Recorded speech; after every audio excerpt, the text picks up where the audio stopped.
വീടുകളിലെ എ സിയിൽ നമുക്ക് 24 ഡിഗ്രി സെൽഷ്യസ് സെറ്റ് ചെയ്തിട്ട് കഴിഞ്ഞാൽ ഏറ്റവും നല്ലതാണ്. അങ്ങനെയാണെങ്കിൽ കാറിലും 24 സെറ്റ് ചെയ്ത് കഴിഞ്ഞാൽ മൈലേജ് കൂടുതൽ കിട്ടും. ഇങ്ങനെ ഒരു സംശയം എപ്പോഴെങ്കിലും നിങ്ങൾക്ക് വന്നിട്ടുണ്ടോ? വീടുകളിലെ എ സിയും കാറിലൊക്കെ വരുന്ന എ സിയും രണ്ടും സെയിം ആണോ? കാരണം വീടുകളിലെ എ സിയിലാണല്ലോ നമുക്ക് ടെമ്പറേച്ചർ സെറ്റ് ചെയ്യാൻ സാധിക്കും, കാറിൽ വരുന്ന എ സിയിലാണല്ലോ നമുക്ക് ഇതുപോലെ ടെമ്പറേച്ചർസ് ഇങ്ങനെ സെറ്റ് ചെയ്യാൻ സാധിക്കുന്നുണ്ട്. എന്നാൽ ഇത് രണ്ടും ഒരേ രീതി തന്നെയാണോ? പലപ്പോഴും നമ്മൾ കേട്ടിട്ടുള്ള ഒരു കാര്യമാണ്, വീടുകളിലെ എ സിയിൽ നമുക്ക് 24 ഡിഗ്രി സെൽഷ്യസ് സെറ്റ് ചെയ്തിട്ട് കഴിഞ്ഞാൽ ഏറ്റവും നല്ലതാണ്. അങ്ങനെയാണെങ്കിൽ കാറിലും 24 സെറ്റ് ചെയ്ത് കഴിഞ്ഞാൽ മൈലേജ് കൂടുതൽ കിട്ടും. ഇങ്ങനെ ഒരു സംശയം എപ്പോഴെങ്കിലും നിങ്ങൾക്ക് വന്നിട്ടുണ്ടോ? നിങ്ങളുടെ വാഹനത്തിൽ 24 ഡിഗ്രി സെറ്റ് ചെയ്തിട്ട് ഡ്രൈവ് ചെയ്യാറുണ്ടോ? ഇതിനെക്കുറിച്ച് കൃത്യമായിട്ട് പറഞ്ഞുതരാം. ഹായ് നമസ്കാരം, ഞാൻ രാകേഷ് എം ജെറ്റ് എക്സ്പ്ലോർ എന്ന് പറഞ്ഞ ചാനലിലേക്ക് എല്ലാവർക്കും സ്വാഗതം. എല്ലാവരും സുഖമായിട്ടിരിക്കുന്നു വിശ്വസിക്കുന്നു. വീഡിയോ മാത്രം കണ്ടാൽ പോലും സബ്സ്ക്രൈബും കൂടെ ചെയ്തിട്ടേക്കണം, കാരണം പുതിയ ഇതുപോലത്തെ വീഡിയോസൊക്കെ നമ്മുടെ ചാനലിൽ വരുന്നുണ്ട്. അപ്പോൾ ഏതായാലും നമുക്ക് സ്റ്റാർട്ട് ചെയ്യാം. ആദ്യം തന്നെ ഈ ഒരു ടെമ്പറേച്ചർ ഇവിടെ മാറ്റുന്ന സമയത്ത് എന്താണ് നമ്മുടെ വാഹനത്തിൽ സംഭവിക്കുന്നത് എന്നുള്ളത് കൃത്യമായിട്ട് ഞാൻ പറഞ്ഞുതരാം. ഇപ്പം ഞാനൊരു 24 ഡിഗ്രി സെൽഷ്യസ് ആണ് ഇട്ടിരിക്കുന്നത്. 24 ഡിഗ്രി സെൽഷ്യസ് ഇട്ട് കഴിഞ്ഞാൽ വാഹനത്തിൻ്റെ എ സി കംപ്രസറിന് അറിയത്തില്ല, അത് വർക്ക് ചെയ്തുകൊണ്ടേയിരിക്കും.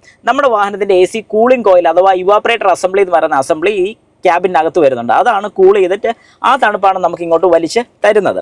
അതേ സ്ഥാനത്ത് നമ്മൾ 24 ഡിഗ്രി ഇട്ട് കഴിഞ്ഞാൽ എ സിയുടെ ഇവാപ്പറേറ്റർ അസംബ്ലി ചിലപ്പോൾ 3 ഡിഗ്രി സെൽഷ്യസ് ആയിരിക്കും വരുന്നത്.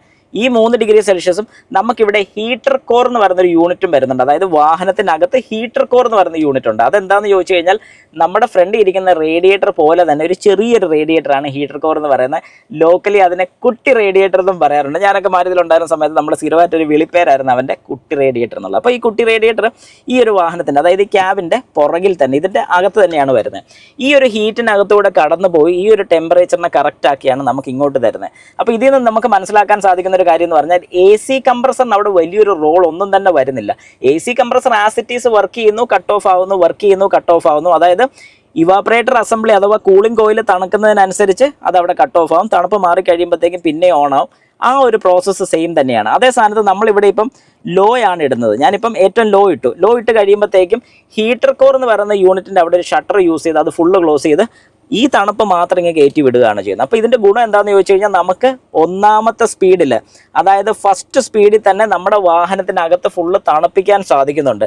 24 ഡിഗ്രി സെൽഷ്യസ് ഇട്ട് കഴിഞ്ഞാൽ നിങ്ങൾക്ക് ഒരിക്കലും 1-ൽ തണുപ്പിക്കാൻ സാധിക്കത്തില്ല. ഏകദേശം ഒരു പകുതിയെങ്കിലും ഇട്ടാൽ മാത്രം അകത്ത് തണുപ്പുണ്ടാകത്തുള്ളൂ. ഇത് പകൽ സമയത്തിൻ്റെ കാര്യമാണ്, നല്ല വെയിലുള്ള സമയത്താണ് ഞാൻ ഈ പറയുന്നത്.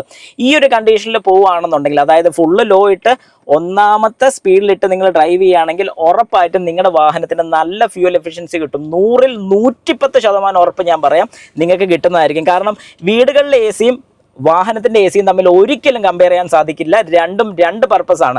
നമ്മുടെ വീടുകളിൽ ഇരിക്കുന്ന എ സിക്കകത്ത് നമുക്ക് ഹീറ്റ് ചെയ്യാനുള്ള ഓപ്ഷൻ ഇല്ല, പക്ഷേ അതിൻ്റെ എ സി കംപ്രസർ അത്ര നേരം കട്ട് ഓഫ് ആകുന്നുണ്ട്, അവിടെ ഓഫായിരിക്കുന്നുള്ളതുകൊണ്ട് തന്നെയാണ് നമുക്ക് ഈ ഒരു പർപ്പസ് നടക്കുന്നത്. പക്ഷേ വാഹനത്തിൽ ആ ഒരു പരിപാടി നടക്കത്തില്ല. ടെമ്പറേച്ചർ കറക്റ്റ് ആക്കാൻ വേണ്ടി ഹീറ്റർ കോർ വഴി ഇതിൻ്റെ ഹീറ്റ് എയറും കൂടെ മിക്സ് ചെയ്താണ് ഈ പറയുന്നൊരു ടെമ്പറേച്ചർ ശരിയാക്കുന്നത്.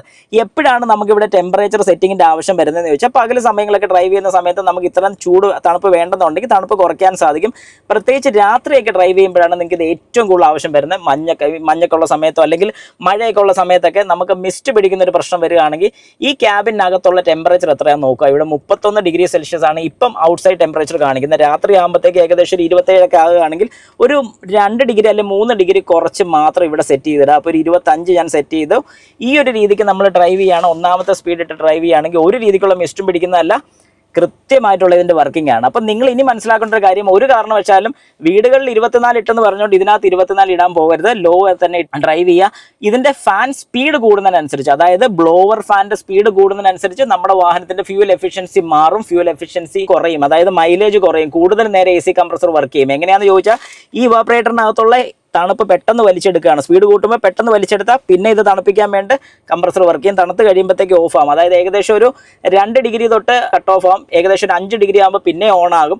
അങ്ങനെയാണ് എ സി കംപ്രസറിൻ്റെ വർക്കിംഗ് നടക്കുന്നത്. നിങ്ങളിപ്പോൾ 24 ഇട്ടെന്ന് പറഞ്ഞാലും ഒരു രീതിക്ക് ഈ പറഞ്ഞൊരു കാര്യത്തിൽ മാറ്റം വരത്തില്ല. നിങ്ങൾക്ക് സ്വന്തമായിട്ട് ടെസ്റ്റ് ചെയ്ത് നോക്കാം. 25 ഡിഗ്രി ഇട്ടിട്ട് എത്ര തവണ A C compressor cut off ആകും നോക്കുക. ലോ ഇട്ടിട്ട് ഒന്നാമത്തെ സ്പീഡിൽ ഇട്ടും നിങ്ങൾ നോക്കുക. ഒന്നാമത്തെ സ്പീഡിൽ ഇടുന്ന സമയത്ത് എ സി കംപ്രസർ കുറേ നേരം കട്ട് ഓഫ് ആയി നിൽക്കുന്നത് നിങ്ങൾക്ക് കാണാൻ സാധിക്കും. 100% ഉറപ്പാണ് ഈ പറഞ്ഞൊരു കാര്യം. നിങ്ങളൊന്ന് ട്രൈ ചെയ്തിട്ട് കമൻറ്റ് കൂടെ ഇടുക.